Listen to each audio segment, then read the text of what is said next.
Assalamualaikum warahmatullahi wabarakatuh. Perkenalkan, saya Desta Syafri Kartika dengan rekan saya Feby Dijayanti dari kelas 12 MIPA 3. Di sini kami akan menjelaskan tentang persebaran Islam di Indonesia, khususnya di Pulau Kalimantan. Untuk daerah persebaran agama Islam di Pulau Kalimantan bisa dilihat dari peta yang telah kami sajikan. Proses masuknya Islam di Kalimantan. Yang pertama, masuknya Islam di Kalimantan Barat. Menurut pendapat yang dikemukakan oleh Sendam, Islam masuk di Kalimantan Barat itu sekitar abad 15 Masehi, melalui perdagangan dan tidak melalui organisasi misi, tetapi merupakan kegiatan perorangan. Para penyiar agama Islam ini datang sambil berdagang di Kalimantan dengan menyusuri sungai-sungai besar. Secara berangsur-angsur, pengaruh Islam pun masuk ke seluruh wilayah Kalimantan. Salah seorang yang menyebarkan agama Islam di Kalimantan Barat ialah Habib Hussein Al-Qadri. Beliau berasal dari Hadramaut, daerah bagian selatan Jazirah Arab. Penduduk Hadramaut gemar berdagang dan berlayar karena letak daerahnya yang berada di ujung selatan Jazirah Arab di Teluk Aden yang merupakan jalur pelayaran internasional. Kegemaran penduduk Hadramaut tersebut yang kemudian memicu hasrat Habib Hussein untuk berlayar lebih jauh ke negeri timur di mana banyak terdapat kerajaan beragama Islam. Kedua, Islam masuk di Kalimantan Tengah. Seorang ulama asal Jawa yang bernama Kiai Gede diutus oleh Kesultanan Demak untuk menyebarkan ajaran Islam di Pulau Kalimantan. Kedatangan Kiai Gede tersebut ternyata disambut baik oleh Sultan Iskandarmulia. Oleh sang Sultan, Kiai Gede kemudian ditugaskan menyebarkan Islam di wilayah kota ini, sekaligus membawa misi untuk merintis kesultanan baru di wilayah ini. Berkat jasa-jasanya yang besar dalam menyebarkan Islam dan membangun wilayah kota Waringin, Sultan Muslim Billah kemudian menganugerahi kejabatan kepada Kiai Gede sebagai adipati di kota Waringin dengan pangkat Patih Hamengkubumi. Bersama para pengikutnya yang waktu itu hanya berjumlah 40 orang, mereka membangun kota Waringin dari hutan belantara menjadi sebuah kawasan pemukiman yang cukup maju. Kiai Gede membangun sebuah masjid yang bernama Masjid Kiai Gede. Masjid ini menjadi saksi sejarah perkembangan Islam di kota Waringin. 3. Masuknya Islam di Kalimantan Selatan. Islam masuk di Kalimantan Selatan karena kegiatan para wali di Surabaya Ampel dan Gresik dan adanya mubalik yang mampu keluar Jawa. Pengislaman itu terjadi di waktu pemerintahan Pangeran Samudra, kemudian bernama Sultan Suryansa pada tahun 1540. Setelah menang berperang, diangkat menjadi Sultan Banjarmasin I dan agama Islam tumbuh dan berkembang. Sebelum resmi masuk Islam, Pangeran Samudra dan pembesar-pembesarnya sudah ada orang-orang yang beragama Islam. Sudah ada diajarkan membaca dan menulis huruf Arab, huruf Al-Quran. 4. Masuknya Islam di Kalimantan Timur. Menurut Risalah Kutai, 2 orang penyebar Islam tiba di kota pada masa pemerintahan Jakarta. Mereka adalah Dato Ribanang dari Makassar dan Tuan Tunggang Marangan. Setelah pengislaman itu, Dato Ribanang kembali ke Makassar, sementara Tuan Tunggang Marangan tetap di Kutai. Melalui yang terakhir inilah Raja Mahkota untuk keluarga Islam. Setelah itu, segera dibangun sebuah masjid dan pengajaran agama dapat dimulai. Yang pertama sekali mengikuti pengajaran itu adalah Raja Mahkota sendiri, lalu pangeran, para menteri, panglima, dan juru balang, dan akhirnya rakyat biasa. Sejak itu, Raja Mahkota berusaha keras menyebarkan agama Islam dengan pedang. Proses Islamisasi di Kutai dan daerah sekitarnya diperkirakan terjadi pada tahun 1575. Penyebaran lebih lanjut ke daerah-daerah pedalaman dilakukan terutama pada waktu putranya, Aji Dilanggar, dan pengganti-penggantinya yang meneruskan perang ke daerah Muara Taman.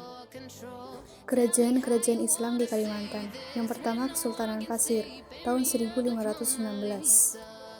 2. Kesultanan Banjar, tahun 1526 sampai 1905. 3. Kesultanan Sambas, tahun 1971. 4. Kesultanan Sambalingin, tahun 1810. 5. Kesultanan Gunung Tabur, tahun 1820. 6. Kesultanan Pontianak, tahun 1771. 7. Kesultanan Bulungan, tahun 1731. 8. Kesultanan Berau, tahun 1400. 9. Kesultanan Pagatan, tahun 1750. 10. Kesultanan Kutai, tahun 1300. Untuk masing-masing kesultanan bisa dilihat dari gambar yang telah kami sajikan. Pertama, Kesultanan Pontianak. Kesultanan Pontianak adalah sebuah kesultanan Melayu yang didirikan pada tahun 1771 oleh Sultan Syarif Abdurrahman Al-Qadri di daerah Muara Sungai Kapuas yang termasuk kawasan yang diserahkan oleh Sultan Banten kepada VOC Belanda yang melakukan 2 pernikahan politik di Kalimantan, pertama dengan putri dari Kerajaan Pampawa dan kedua dengan putri dari Kesultanan Banjar. Setelah mereka mendapatkan tempat di Pontianak, kemudian mendirikan Istana Kadria dan mendapatkan pengesahan sebagai Sultan Pontianak dari Belanda pada tahun 1779. Pusat pemerintahan ditandai dengan adanya Masjid Jami Pontianak.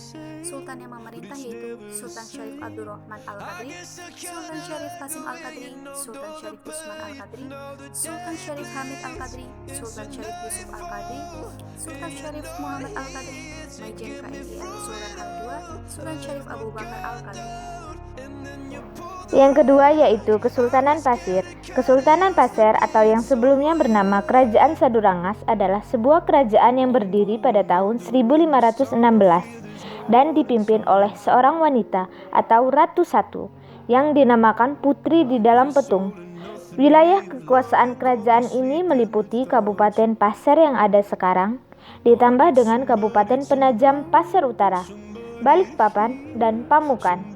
Menurut perjanjian VOC Belanda dengan Kesultanan Banjar, negeri Pasir merupakan salah satu bekas negara dependensi atau negara bagian di dalam negara Banjar Raya.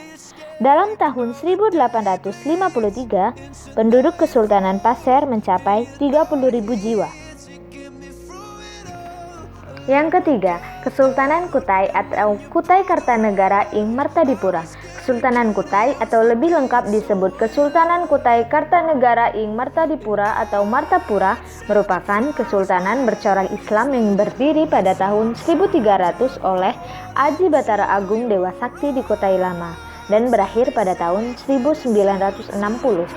Kemudian, pada tahun 2001 kembali eksis di Kalimantan Timur setelah dihidupkan lagi oleh pemerintah Kabupaten Kutai Kartanegara sebagai upaya untuk melestarikan budaya dan adat Kutai Kedaton. Dihidupkannya kembali Kesultanan Kutai ditandai dengan dinobatkannya sang pewaris tahta, yakni putra mahkota Aji Pangeran Prabu Anum Surya Adiningrat menjadi Sultan Kutai Kartanegara ing Martadipura dengan gelar Sultan Aji Muhammad Salehuddin II pada tanggal 22 September 2001. 4. Kesultanan Gunung Tabur. Kesultanan Gunung Tabur adalah kerajaan yang merupakan hasil pemecahan dari Kesultanan Berau, di mana Berau dipecah menjadi dua, yaitu Sambaliung dan Kesultanan Gunung Tabur pada sekitar tahun 1810-an. Kesultanan ini sekarang terletak di dalam wilayah Kecamatan Gunung Tabur, Kabupaten Berau, Provinsi Kalimantan Utara. Sultan-Sultan Gunung Tabur diantaranya adalah sebagai berikut. 1800 sampai 1834 Sultan Zainul Abidin II bin Badruddin. 1834 sampai 1850 Sultan Aji Kuning II bin Zainul Abidin. 1850 sampai 1876 Sultan Amiruddin atau Maharaja Dendah I. 1876 sampai 1882 Sultan Hasanuddin II atau yang dikenal Hasanuddin I Gunung Tabur. Bisa juga Maharaja Dendah II bin Amiruddin. 1882 sampai 1903 Sultan Siranuddin. 1903 sampai 1921 Sultan Maulana Ahmad. 1921 sampai 1953 Sultan Muhammad Khalifatullah Jalaluddin. Yang kelima, Kesultanan Sambaliung.